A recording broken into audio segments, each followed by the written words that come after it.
Ashwin sweets and ஸ்நாக்ஸின் விழா கால கொண்டாட்டம். இந்த தீபாவளியை அஸ்வின்ஸின் இனிப்பு மற்றும் கார வகைகளை வாங்கி மகிழ்ச்சியுடன் கொண்டாடுங்கள். அமெரிக்கான நோபல் பரிசு தனக்கு வழங்கப்பட வேண்டும் என அமெரிக்க அதிபர் டொனால்டு டிரம்ப் தொடர்ந்து கூறி வந்தார். இந்நிலையில் அவருக்கு அமைதிக்கான நோபல் பரிசு அறிவிக்கப்படவில்லை.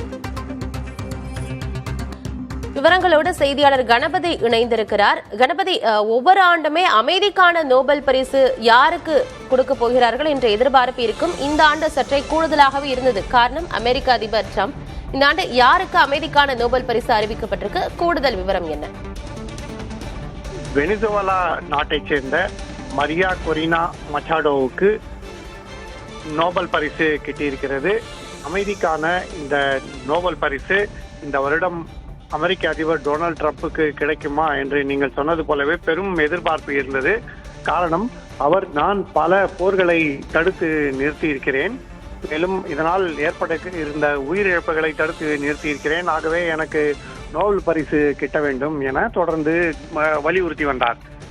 அதுவும் நோபல் பரிசு அறிவிப்புக்கு முன்னதாக காசாவிலே போர் நிறுத்தத்துக்கான அமைதி உடன்படிக்கை ஒன்றுக்கு தான் வழிகோலி இருப்பதாகவும், இஸ்ரேல் மற்றும் ஹமாஸ் தங்களுடைய மோதலை நிறுத்தி கொண்டு கைதிகளை விடுவிக்க போவதாகவும், போர் நிறுத்தம் ஏற்பட்டு மீண்டும் காசா புனரமைக்கப்படும் என்றெல்லாம் அறிவித்திருந்தார். அத்தகைய சூழ்நிலையில் அவருக்கு இந்த பரிசு கிடைக்குமா என அவருடன் அனைவரும் உன்னிப்பாக கவனித்தார்கள்.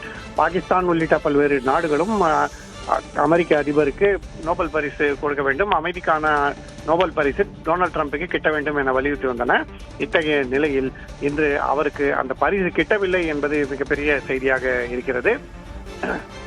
வெனிசுவேலாவிலே அமைதிக்காக தொடர்ந்து பாடுபட்டதற்காக மரியா கொரினோ மச்சாடோவுக்கு இந்த பரிசு கிடைத்திருக்கிறது. அவர் அங்கு எதிர்க்கட்சி தலைவராகவும் தற்போது முக்கிய அரசியல் தலைவர்களில் ஒருவராகவும் இருந்து வருகிறார். தலைமறைவாக தற்போது இருப்பவர் என்பது குறிப்பிடத்தக்கது.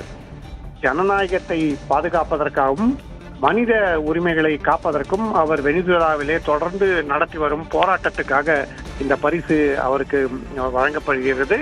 அவர் தற்போது அவரது நாட்டிலே தலைமறைவாக இருப்பதற்கு காரணம், அவரை கைது செய்வதற்கு அரசு தயாராக இருக்கிறது என்பதுதான். 2024 வருடத்திலே அந்த நாட்டிலே நடந்த தேர்தல் கடும் மோதலிலே முடிவடைந்தது.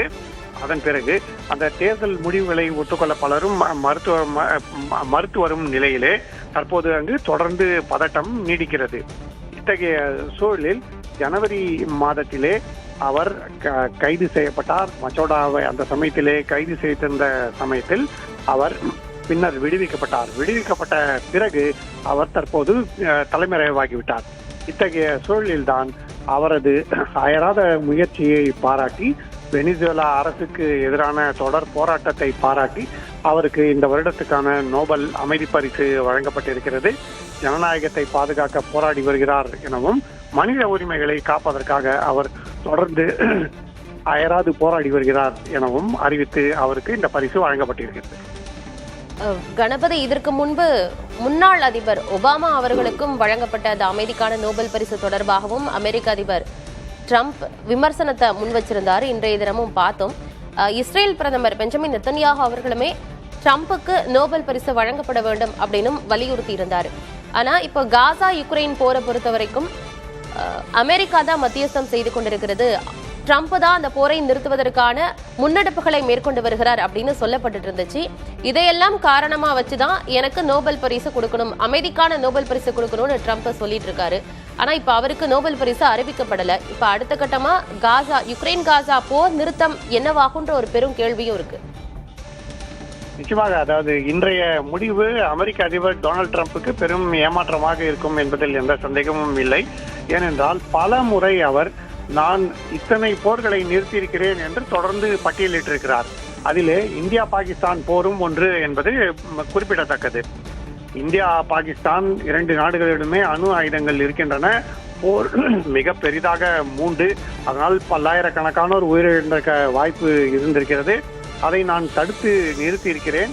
அவர்களுக்கு வர்த்தகம் மூலமாக கிடைக்கும் சலுகைகள் தடுத்து நிறுத்தப்படும் என கூறி அந்த வர்த்தகத்தை கருவியாக பயன்படுத்திய போரை நிறுத்தினேன் என பலமுறை அமெரிக்க அதிபர் டொனால்டு டிரம்ப் தெரிவித்திருக்கிறார். இந்திய அரசு இந்த கருத்தை மறுத்திருக்கிறது. பாகிஸ்தான் நேரடியாக இந்திய ராணுவத்தை தொடர்பு கொண்டு போரை நிறுத்தும்படி கேட்டுக்கொண்டது. அதனால்தான் தாக்குதல் நிறுத்தப்பட்டது என இந்திய தரப்பிலிருந்து தெரிவிக்கப்பட்டிருக்கிறது. ஆனால் பாகிஸ்தான் மற்றும் இஸ்ரேல் ஆகிய நாடுகள் அமெரிக்க அதிபர் டொனால்டு டிரம்புக்கு நோபல் பரிசு கொடுக்க வேண்டும் என சொல்லி வருகின்றன. அதே போலவே ரஷ்யா உக்ரைன் போரை நிறுத்தவும் தான் முயற்சிகள் எடுத்திருப்பதாகவும், அதுவும் அந்த முயற்சியிலே வெற்றி பெறும் தருவாயில் இருப்பதாகவும், அதற்காகவும் தனக்கு நோபல் பரிசு கிடைக்க வேண்டும் என்றெல்லாம் டொனால்டு டிரம்புடைய ஆதரவாளர்கள் அவருக்கு ஆதரவாக பேசி வருகிறார்கள். டொனால்டு டிரம்ப் இப்படி பல்வேறு போர்களை பட்டியலிட்டு இருந்தாலும் அதையெல்லாம் ஏற்றுக்கொள்ளக்கூடிய வகையிலே இல்லை என்பதைத்தான் இன்றைய முடிவு காட்டுகிறது. ஆகவே இன்றைய நோபல் பரிசு அமெரிக்க அதிபருக்கு செல்லவில்லை. இது அவருக்கு மட்டுமல்லாமல் அமெரிக்காவிலே உள்ளவர்களுக்கு, குறிப்பாக அவரது ஆதரவாளர்களுக்கு பெரும் ஏமாற்றமாக இருக்கிறது என்பதில் எந்த விதமான சந்தேகமும் இல்லை. இந்த ஆண்டிற்கான அமைதிக்கான நோபல் பரிசு அமெரிக்க அதிபர் டிரம்புக்கு அறிவிக்கப்படவில்லை. இப்போ ஒருவேளை இந்த காரணமாக காசா போர் நிறுத்த பேச்சுவார்த்தையில் ஏதாவது சிக்கல் ஏற்படுமா? அடுத்த கட்டமா அமெரிக்க அதிபர் டிரம்பினுடைய நடவடிக்கைகள் என்னவாக இருக்கக்கூடும் இந்த யுக்ரைன் காசா போர் நிறுத்தம் பொறுத்த வரைக்கும்?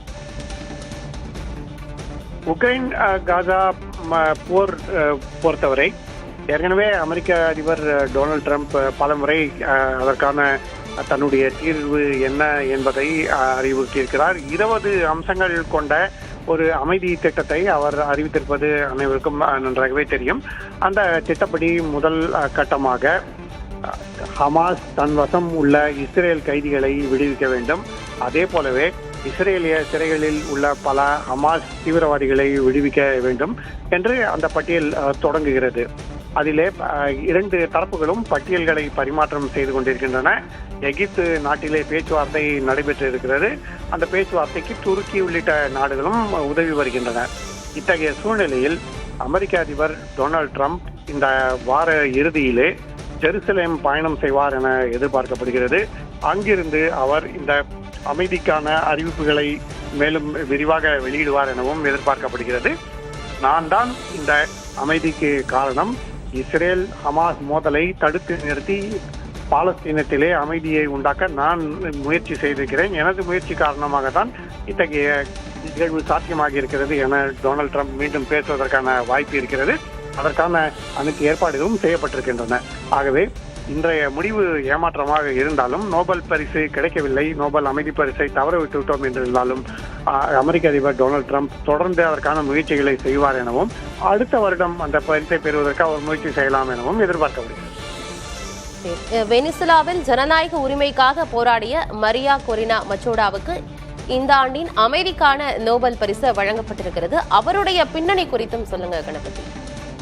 நிச்சயமாக, அதாவது வெனிசுலா நாட்டிலே சர்வாதிகாரம் நடைபெறுகிறது எனவும், ஜனநாயகத்துக்கு எந்த விதமான இடமும் இல்லை எனவும் தொடர்ச்சியாக அந்த நாட்டைச் சேர்ந்த எதிர்க்கட்சி தலைவர்கள் புகார் அளித்து வருகிறார்கள். அந்த வகையிலே அங்கு அரசு மிகவும் கடுமையாக நடந்து கொண்டிருக்கிறது. தேர்தல் நியாயமான முறையிலே நடைபெறவில்லை என்றெல்லாம் குற்றச்சாட்டுகள் இருக்கின்றன. அதிபர் நிக்கோலஸ் மதுரோ 2024 வருடத்திலே மச்சோடா மீது 15 வருடங்களுக்கான தடையை விதித்திருந்தார். அதாவது அது அவருடைய கோரிக்கையின் அடிப்படையிலே வெனிசுலா உச்சநீதிமன்றம் விதித்த தடையாகும். அவரது தூண்டுதல் பேரில் தான் அந்த தடை விதிக்கப்பட்டிருக்கிறது. அங்கு அவருடைய சர்வாதிகாரமே கையோங்கி இருப்பதன் காரணமாக இத்தகைய தடை விதிக்கப்பட்டிருக்கிறது என எதிர்க்கட்சி தலைவர்கள் கருதுகிறார்கள்.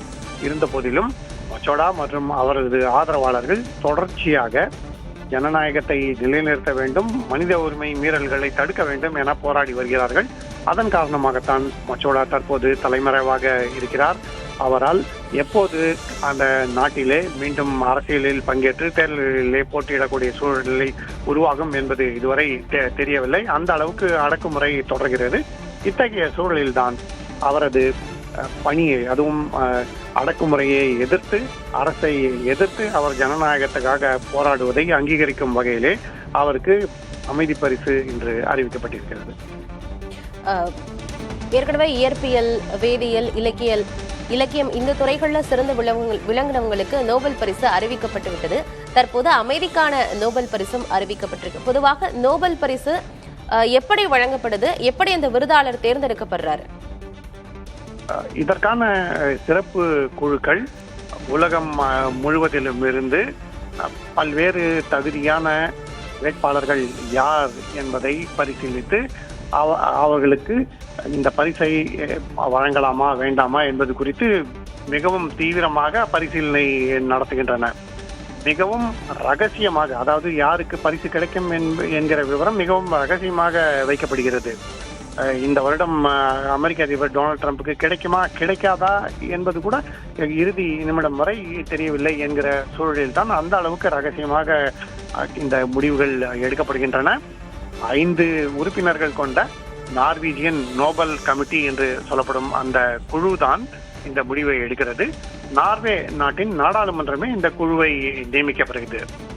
ஆல்ஃபிரட் நோபல் உலகம் முழுவதிலுமிருந்து பல்வேறு துறைகளிலே சிறப்பாக பணியாற்றுபவர்களுக்கு பரிசு அளிக்க வேண்டும் என்பதற்காக அவரது பெயரிலே அவரது குடும்பத்தினர் மற்றும் அனைவரும் இந்த பரிசை நிர்வாகம் செய்து வருகிறார்கள். ஆகவே இந்த பரிசை பொறுத்தவரை நார்வே நாட்டின் நாடாளுமன்றம் நியமிக்கும் குழுவே யார் வெற்றி பெறுகிறார்கள் என்று முடிவு செய்கிறது. அது எந்த துறையாக இருந்தாலும் அதற்காக உலகம் முழுவதிலும் இருந்து பல்வேறு பெயர்களை பரிசீலித்து இறுதியிலே இந்த முடிவு எடுக்கப்படுகிறது. அதுவும் மிகவும் ரகசியமாக எடுக்கப்படுகிறது என்பது குறிப்பிடத்தக்கது. இப்ப இந்த ஏற்கனவே 4 விருதுகள் அறிவிக்கப்பட்டாச்சு, தற்போது 5வது விருது அறிவிக்கப்பட்டிருக்கு. 5 துறை சார்ந்த அந்த விருதாளர்களுமே தேர்ந்தெடுக்கப்படுவது ஒரே நடைமுறை தானா, இல்ல இப்ப அமைதிக்கான நோபல் பரிசுக்கு விண்ணப்பிப்பாங்களா? இந்த பரிசுகளுக்காக பலரும் பிறருடைய பெயரை பரிந்துரை செய்யலாம். அதாவது ஒரு துறையிலே வேதியியல் ஆராய்ச்சியிலே ஒருவர் சிறப்பாக பணியாற்றி வருகிறார் என்றால் அவருக்கு வேதியியல் துறையிலே நோபல் பரிசு வழங்கலாம் என பல்வேறு அமைப்புகளோ அல்லது தனி நபர்களோ அரசுகளோ அல்லது அரசு சார்பில்லாத அமைப்புகளோ பரிந்துரை செய்யலாம். ஆனால் அந்த பரிந்துரைகளின் அடிப்படை என்ன, காரணங்கள் என்ன என்பதை எல்லாம் பரிசீலனை செய்து நோபல் கமிட்டி என்று அழைக்கப்படும் அந்த குழு தான் இறுதி முடிவுகளை எடுக்கிறது. கணபதி, நீங்க இணைப்பில் இருங்கள். இது குறித்து பேசுவதற்காக மூத்த பத்திரிகையாளர் திரு பீர் முகமது இணைப்பில் இருக்கிறார். சார் வணக்கம். வணக்கம். இந்த ஆண்டின் அமைதிக்கான நோபல் பரிசு அமெரிக்க அதிபர் ட்ரம்புக்கு வழங்கப்படணும் அப்படின்னு அவர் தொடர்ச்சியா வலியுறுத்திட்டே இருந்தாரு. இந்த முறை அவருக்கு வழங்கப்படல. உங்க பார்வை என்ன?